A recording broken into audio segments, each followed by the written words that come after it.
Hello प्यारे बच्चों, क्या आपको 5 नंबर 5 मिनट प्राप्त करने हैं? तो पढ़ लीजिएगा संदेश लेखन। मात्र 5 मिनट लूंगा दोस्तों। संदेश लेखन मतलब एसएमएस, जो आप मैसेज नहीं भेजते हो टाइप करके मोबाइल से, तो वही मैसेज संदेश को क्या कहा जाता है, एसएमएस को क्या कहा जाता है, संदेश लेखन कहा जाता है। अब संदेश लेखन का प्रारूप क्या होता है, तो ध्यान रखना, कोई भी संदेश लेखन लिखो, कैसा भी किसी प्रकार का कोई भी आ जाए, तो आपको एक चीज ध्यान रखनी है, बाईं साइड से हमें लिखना है। ठीक है, यहाँ हमें शीर्षक लिखना है, यहाँ हमें क्या लिखना है, संदेश, उसका शीर्षक लिख देंगे। उसके बाद हमें क्या लिखना है, फिर हमें लिखना है दिनांक, फिर लिखना है हमें समय, फिर लिखना है हमें अभिवादन या संबोधन, फिर हमें लिखना है मुख्य भाग जो भी होता है, फिर हमारा मुख्य भाग यहाँ लिख देंगे, फिर हमारा प्रेषक का नाम हो जाएगा। एक बात और ध्यान रखना, यदि आपने यहाँ समय लिख दिया है, यदि यहाँ आपने समय लिख दिया है, तो आप इस दिनांक को ना, इस दिनांक को इसी के सामने यहाँ पर भी लिख सकते हो, वह भी गलत नहीं होगा आपका। और चाहो तो आप डायरेक्ट लिख सकते हो, यहाँ कोई भी संदेश है उस शीर्षक, जैसे कहते हैं ना जन्मदिन की बधाई देना है, तो यहाँ शीर्षक लिख दीजिएगा जन्मदिन की बधाई। बस ये शीर्षक हो गया आपका, शीर्षक हो गया। शीर्षक होने के बाद फिर हमें क्या लिखना है, बाएं साइड में दिनांक, उसके बाद क्या लिखना है, समय कब लिख रहे हो, फिर वो आपका अभिवादन पक्ष संबोधन पक्ष हो गया, फिर आपकी मुख्य वस्तु भाग हो गया, फिर जो भी लिख रहा है। प्रेषक क्या होता है, मैं लिख रहा हूं मेरे मित्र को, तो मैं प्रेषक हो गया, तो मेरा नाम नीचे आ जाएगा। तो ये हो गया एक प्रारूप, कोई भी संदेश लेकिन कोई भी एसएमएस आपको लिखना है तो ये प्रारूप होगा आपका 5 नंबर का। तो बस जन्मदिन की बधाई शीर्षक हो गया, दिनांक लिख दो, आज की दिनांक लिख दो भाई, कोई भी 12 मई 2022 लिख दो। ठीक है, फिर क्या हो गया, समय हो गया 11 बजे हो गया, फिर अभिवादन या संबोधन पक्ष हो गया, यानी प्रिय अनुज भाई को लिख रहा हूं या प्रिय मित्र को, फिर आपका मुख्य भाग हो गया, आपके जन्मदिन की आपको ढेर सारी बधाई हो। मैं आशा करता हूं भगवान से कि आप अपने प्रत्येक जीवन लक्ष्य को प्राप्त करते रहें ऐसे ही, और आपको फिर से मैं जन्मदिन की बधाई दे रहा हूं, आप जीवन में प्रत्येक लक्ष्य को प्राप्त करो। फिर आप अपना पता लिख दो, सॉरी नाम लिख दो, प्रेक्षक कौन है, मैं हूं राजेंद्र हूं, तो मैं अपना नाम लिख दूंगा। अब इससे आगे हम बात करें दोस्तों, तो ध्यान रखना, संदेश का शाब्दिक अर्थ सूचना देना या खबर देना, इसे अंग्रेजी में मैसेज भी कहा जाता है। संदेश संस्कृत भाषा का शब्द है और सामान्यतः यह 2 प्रकार का होता है, एक होता है औपचारिक और एक होता है अनौपचारिक। औपचारिक क्या होता है दोस्तों, औपचारिक संदेश वह होता है जिससे हमारा कोई व्यक्ति का संबंध नहीं होता है बिल्कुल भी, जिसके बारे में हम लोग नहीं जानते हैं। और एक होता है आपका अनौपचारिक पत्र, जिससे हमारा व्यक्तिगत संबंध होता है, जिससे हम दुख सुख की बातें कर सकते हैं। अब हमारे एग्जाम में जो है दोस्तों, वह ध्यान रखना, अनौपचारिक पत्र दिया हुआ है, औपचारिक पत्र नहीं दिया हुआ, यह ध्यान रखना।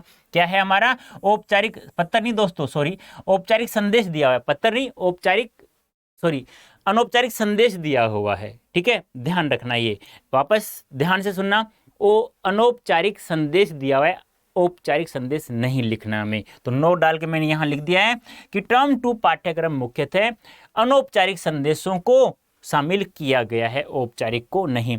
अनौपचारिक क्या होता है, जिनसे हमारा, जिन लोगों से हमारा व्यक्तिगत संबंध होता है, जिनसे हम दुख सुख की बातें कर सकते हैं, जिनको हम अच्छे से तरह से जानते हैं, उन्हें अनौपचारिक संदेश कहा जाता है। औपचारिक संदेश किसे कहा जाता है, जिनसे हम बिल्कुल भी दुख सुख की बातें नहीं कर सकते हैं और केवल वह एक सरकारी कार्यालय दूसरे सरकारी कार्यालय में संदेश लिखने के काम में आता है। तो हमारे पाठ्यक्रम में क्या शामिल है, अनौपचारिक। ठीक है, ये ध्यान रखना है। और कैसा भी लिखना है, सबसे पहले हम लोग क्या लिखेंगे, शीर्षक लिखेंगे, उसके बाद दिनांक लिखेंगे। देखो मैं लिख देता हूं, एक बार समझा देता हूं आपको। सबसे पहले शीर्षक, यानी कि सालगिरह की बधाई देना है, तो सालगिरह की बधाई लिख दोगे। फिर आपको दिनांक लिखनी है, आज 13 हो गई है, तो 13 मई 2022। फिर आपको समय लिखना है क्या, 2 बजे। ठीक है, 2 PM लिख सकते हो आप लोग। ठीक है, फिर आपको मित्र को दे रहे हो, तो प्रिय मित्र, प्रिय मित्र। अब आप वो लिख दो, सालगिरह की बधाई हो आप दोनों को, आप जीवन में प्रत्येक लक्ष्य को प्राप्त कीजिए, फलाना ढीका। फिर आप लोग अपना प्रेक्षक का नाम लिख दीजिए। ये हो गया आपका पूरा का पूरा। ठीक है, इस प्रकार से। तो संदेश के निम्नलिखित अंग होते हैं, तो मैं बता चुका हूं। शीर्षक हो गया, सबसे पहले ऊपर लिखते हैं, फिर दिनांक लिखते हैं साइड में, फिर समय, या वैसे समय के सामने भी दिनांक लिख सकते हो आप लोग। फिर अभिवादन संबोधन पक्ष हो गया, फिर आपका मुख्य भाग विषय वस्तु हो गया, फिर आपका प्रेषक का नाम हो गया, संदेश भेजने वाले का नाम हो गया।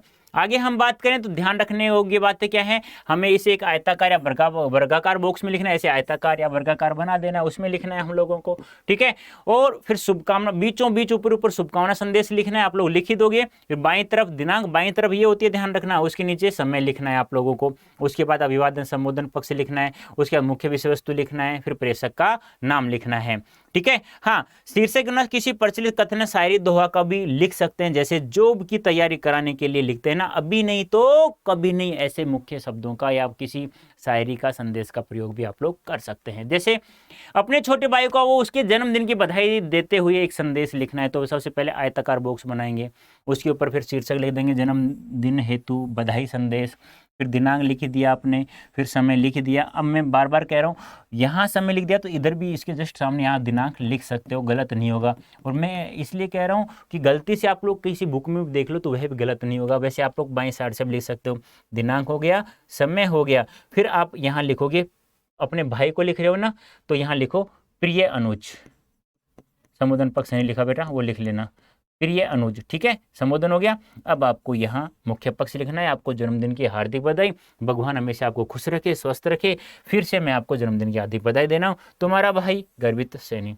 बोलो 5 मिनट भी नहीं हुई है ना, तो 5 मिनट पूरा संदेश लेखन हो गया हमारा, तो 5 नंबर पक्के हो गए। तो बोलो समझ में आया नहीं आया? समझ में आ गया तो बच्चों ठीक है, धन्यवाद, थैंक यू सो मच।